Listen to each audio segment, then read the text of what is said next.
Born and raised just south of San Diego in National City, John Baldessari lived here for more than 35 years and created here the work that first brought him international recognition. Baldessari developed in the 1960s an unpretentious and important form of conceptual art, far from the art centers of the time. Our reason for being here is the opening of Read, Write, Think, Dream, John's first permanent, site-specific installation and the latest work in the Stuart Collection. John, welcome. Thank you. Maybe we could start just telling the story of your experience developing this proposal, perhaps even with the initial ideas that you conceived when you first came down to UCSD about, what was it, 8 years, something like 8 years ago? It's been about 8 years. Well, I guess I should start with Mary Beebe approaching me, asking me if I might be interested in doing a project, and my reaction to her was that I don't do sculpture, and she came back at me and said, well, that doesn't matter.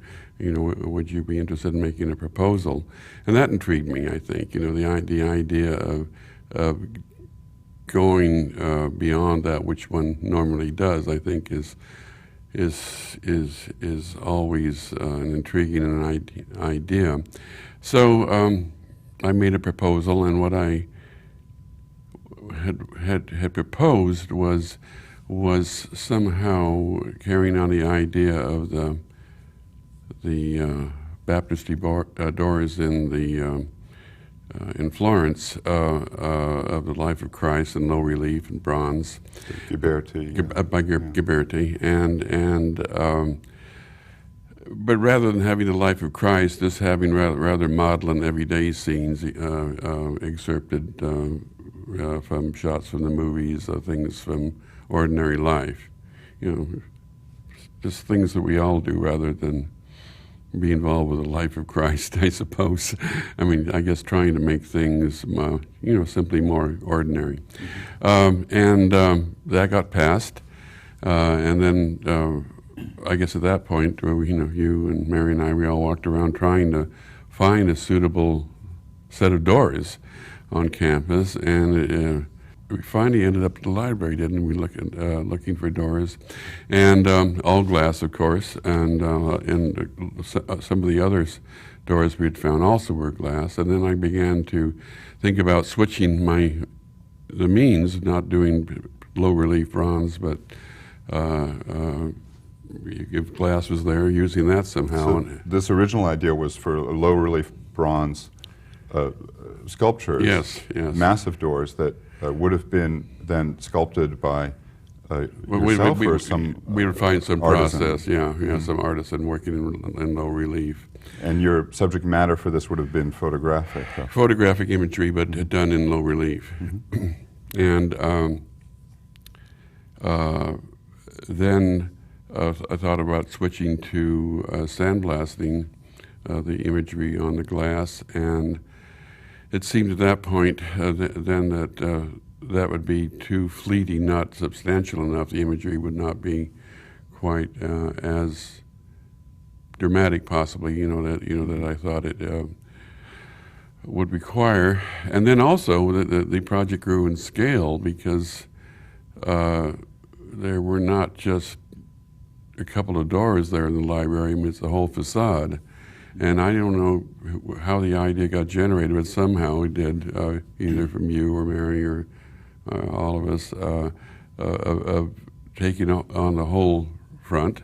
And then that sort of escalated to doing the interiors. Sort of grew back into the building. And we finally found a place to stop it. But it became the whole lobby, entryway, and the back wall and the side walls. And that I found that rather exciting. And then you went from this notion of sort of everyday life, representations of everyday life, to, I suppose, representing everyday life on the campus in the sense that you're using as subject matter the inhabitants of the campus, namely the students. I think that's a broader view, and I think correct. I think specifically, though, the piece grew out of a set of concerns, and I think probably the foremost one was having supported myself by teaching for so many years. I felt certainly that kind of life I understood, specifically students. And then I began to think about the projects that had preceded me, and none of them really dealt forthrightly with students as subject matter. The Stuart Collection projects Yes, that yes. had come before, yeah. And I'd always thought, educational process sometimes the vision gets lost, the students get lost, and it becomes about buildings and programs and research projects and so on, and the student is this sort of stuff, that it gets down to the bottom of the heap. And I thought, well, I would prioritize the student. And once I had decided on that, then things began to fall into place rather rapidly. And at that point, I think my formalist side kicked in, and having to deal with the existing facade in the interior, which is pretty much on a grid, then I decided to use the students as columns, which is certainly nothing new. It's been done in the past. Using the human figure as a column. As a support at the same time. And then going on with that idea of the vertical, echoing it with the parade of pens and pencils, implements of study and research and so on. And then on the other side, again, repeating the motif of the parade of verticals with palm trees, which then becomes about the ambiance, I suppose, or the setting of the university. And kind of, the palm tree has always been sort of iconic for me, emblem of Southern California. Sure. And I like it because it's so dumb looking also. But formally, you provide one with this very strong vertical element. And then I wanted to see a perfect opportunity on the wall behind the glass wall with the palm trees, where one could look through the palm trees and see this seascape. And that which would also give me the opportunity to use a very strong horizontal, just the sky and the land. And then the back wall, again, glass, students sitting down, but also using them very sculpturally. And then because of the way the facade is distributed, I could see the bottom part of the partitioning as an excuse to see those as bookcases, and then putting books into bookcases, and that being sort of standing emblematic of a base for the figures, and pedestal for these columns, the pedestal as well, and I think for me there's kind of a sense of victory of them have mastered the material in the book that's there. Maybe I only see that, but that where the tail isn't wagging the dog, that they've found out how to put all this information to use. And I think this is a university education at its best, where you know how to find information, you know how to use it, and you begin to have it in your arsenal of understanding the world. Right. Yeah. And then the text, read, write, think, dream, that one encounters as you come in. They really came out of my early text pieces, and specifically out of some rubber stamps that I had made. I used to stamp student papers with. The first one was learn to draw, and then there was learn to read, learn to write, and so on. they're less imperative here, where they're just suggestions. Were those paintings? Those were. Those are just rubber stamps. Oh, just rubber stamps. Yeah. That. And when there was some indecipherable writing of a student, I would just stamp it with the stamps and learn how to write. I see. Or if I couldn't read the handwriting, I would have a stamp. And at what time was that? Very early on.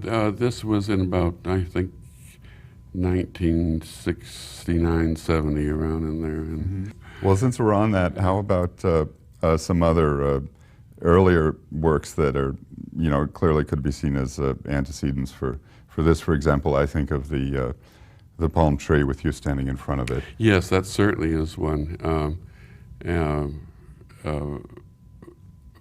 Where I think probably it's the first time I used the palm tree. And that piece, I was exploring just, not vague, but general sort of rule of thumbs for beginning photographers that to improve one's pictures. And I think you still see these things around in books for people that had never handled a camera, and don't pose in front of a tree because it'll look like the tree is growing out of your head. And Sure. I just love that idea so much. And there's a piece I remember seeing that has to do with pencil and sharpening a pencil. Yes. Like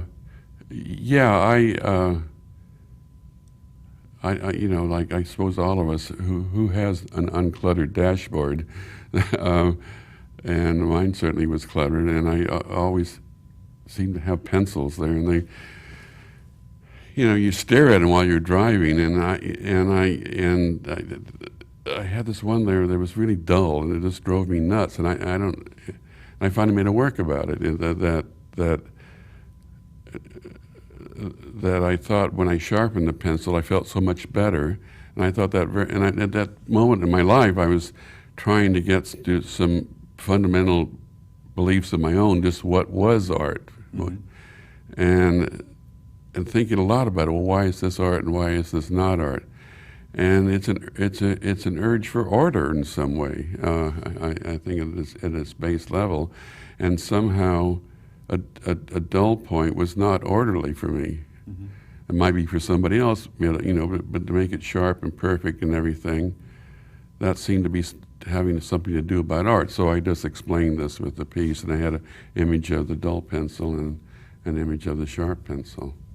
And said that this in some way has something to do with but art. I thought I was positing that idea. Yes, not necessarily explaining why, but letting the viewer decide, explain that for themselves. And maybe the viewer, would enter into it having those same feelings themselves, and or maybe parallel experiences. That could be. And I imagine this dates back to late '60s, early '70s. You're still living in National City? No, that. Who was the audience? Who was the viewer at that time? I was trying to think where I first showed that. It was I think it was my first, not first show, but a show in 1970 in New York. I first showed that, yeah. And but then, for instance, the palm tree. Palm tree, that was first shown in Los Angeles in, I think, about '68. Talk a little bit about the.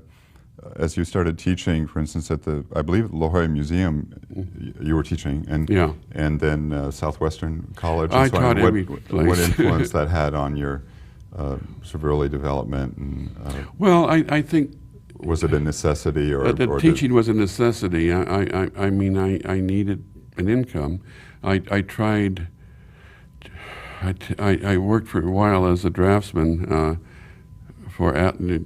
doing instruction manuals for Atlas missiles, and the day just went so terribly long, and so I went back to teaching, and at least every day teaching is different, and it also had something to do with art, and I found out I needed that. Some artists want jobs that have nothing to do with art, but I somehow I need to have my job be related to art in some way.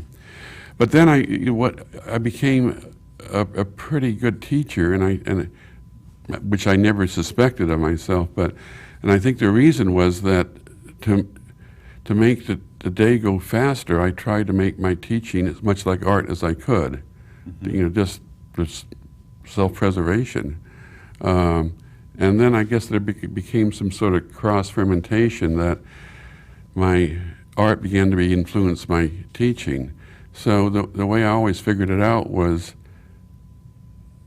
when I was teaching, I was talking about the art I was doing, and the art I was doing, I was probably talking about my teaching, and they seemed to fuel each other.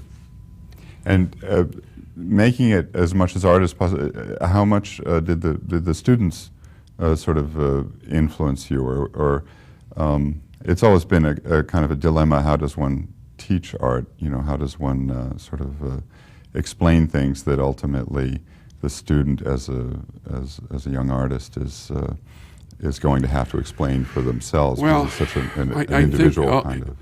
Here something came in. I'm a first-generation American. Both of my parents were immigrants, and I think, especially my father, just having he spoke broken English until he died, trying to speak clearly and communicate, it gave me a lot of early training. And art is, and teaching are both about communication. And I remember reading someplace, and I always kind of thought it was true, that this person said, you haven't taught a student until you've seen the fire in their eyes, where they've understood. And so if it's not clear this way, you try another way until you finally, you see that light in their eyes, that they've understood.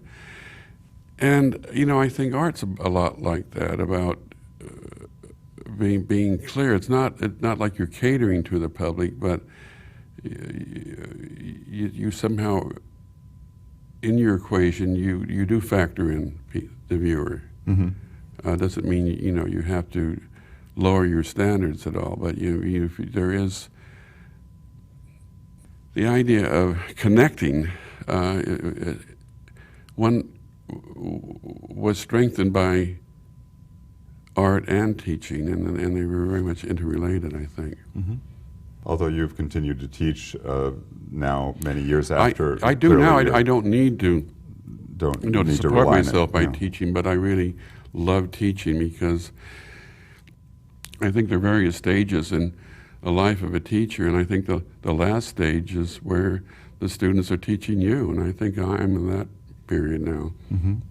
Well, getting back to the piece here, I know that we had at least twice as many students photographed as you actually used, and maybe you can talk a little bit about the editing process and how you sort of narrowed down the images. Well, I guess I'm of that period in art was called conceptual art, which now I find a little bit restricting, but I think one of the hallmarks of that activity was where you didn't necessarily do the work. The idea about the artist as maker or as the artist as thinker, and does Which the artist is it? and does the artist always have to do the work? Is it immoral not to do the work, and so on? I decided it wasn't. It was all about the idea, and where the artist touches that's absolutely necessary. Yes, then the artist should do that when necessary. Yeah. When nobody else could do it. Right. When we finally began to do the piece, I asked you. I said, just have as many photographs of students taken as possible, in either standing frontally or left or right, and seated frontally left or right, and try to get a good balance in gender and ethnicity, and then I will just choose them, ones I want. I did, at that point, I didn't feel it was necessary for me to photograph. Sure. Probably I would have gotten in the way, Right. in the sense that, I like the way that person looks or smiles or sitting, and I didn't want to be involved in that. And that task was really passed along to a graduate student here, Amy Jorgensen, who photographed and organized the photographing. Yeah, and she did marvelously. And then I guess the first cut I made was eliminating those postures I thought might have been too eccentric, you know, so that person might stand out more than the other, or fashions that were too eccentric for the same reason, and also eventually might look a little dated, the imagery. And so then after that, I just try to get a balance of gender and ethnicity, and those are the conditions that determine my choosing. Do you have a sense that these images in 10 years, perhaps in 20 years, might in some way look dated? And if they do, would they be changed, or would you want them to be? Well, that issue came up, and I hope I have some sort of tacit agreement with the collection that, and we've discussed this, that periodically one or two new panels might be inserted as we begin to suspect that the imagery looks dated and not so much in tune with the kind of students we see on campus. Because so a piece can be organic in that way, always evolving. And you'd want it to look as if it were contemporary throughout as the years go by. Yeah. But I have to admit, now last night when I looking at it in a totally realized form, that students' look haven't changed much, you know, since when I was here. Yeah. Except perhaps for a few years there in the 70s. Yeah, I might have got a little eccentric, but I think, like for instance, jeans are going to be around forever, you know. So, I think one thing we haven't talked about is the color, the doors. Oh, the color. Again, I that was certainly determined by the architecture. The sliding doors. I wasn't going to, you know, I wanted to take what was there as much as possible. I couldn't use imagery on it because what I thought about imagery, I mean, somehow getting overlapping imagery working in some way, and as a natural effect of these doors something sliding working, back and forth. Imagery sort of, you know, getting a new image by the sliding and so on, and sort of, you know, I played with that for a while, but then part of my work has been using just solid areas of color in conjunction with photographs or just empty space. And then I thought, well, that would be perfect there, you know, where if I use the translucency of the glass, and then I can begin to get, you know, get color changes, you know, overlapping the red with the yellow getting orange and the green, becomes from the blue and the yellow, elementary and so on, lesson in color mixing, yeah. And it would be also just a foil of a respite, you know, from the imagery, you know, to just seeing pure color, and I think pure color is as interesting as anything or image. And that is the way you use color, for instance, when you in my work place anyway. a big blue dot over a figure. Yeah. Is there some sense of choosing a color for a particular figure, or combining colors with images in particular ways? Not in this piece. I just simply, I've always used colors in the sense of the color wheel, either red, yellow, blue, or you know, or violet, green, orange, or black and white. Anyway, the kind of color wheel idea. Primary, secondary colors. Yeah. So I wanted to take taste out of it. You know, so if I'm somehow working with triads, I'll use a triad of colors. If I'm working with twos, I'll work with complementaries or so on. And I don't want to say, well, it has to be this kind of red or that kind of yellow, or let's have it a little dull green, or, you know, I mean, that's too much like old art, you know. Too arbitrary. Yes. I know that yesterday we essentially walked up and you saw the piece in its completed form for the first time. You conceived of it, obviously, and worked it out very carefully in a model form. Talk a little bit about what it's like to sort of walk up on your finished product. I know we talked about how it would be very difficult and maybe counterproductive for you to go through every phase of the fabrication and oversee the different elements as they're being put together, and really for you to be able to make a decision about whether something should be deleted or changed or redone, and would be a function of your seeing the totality, because the piece is so much about movement you know, the kind of physical Well, it's evidence the gestalt of all the parts. Sure, too. not just Yeah. looking at individual Yeah, things, but yeah. maybe just talk about, you know, as you're walking up to the library, seeing this thing for the first Well, time. I guess it's like walking, you know, into the hospital, hoping your baby, you know, isn't too bad looking,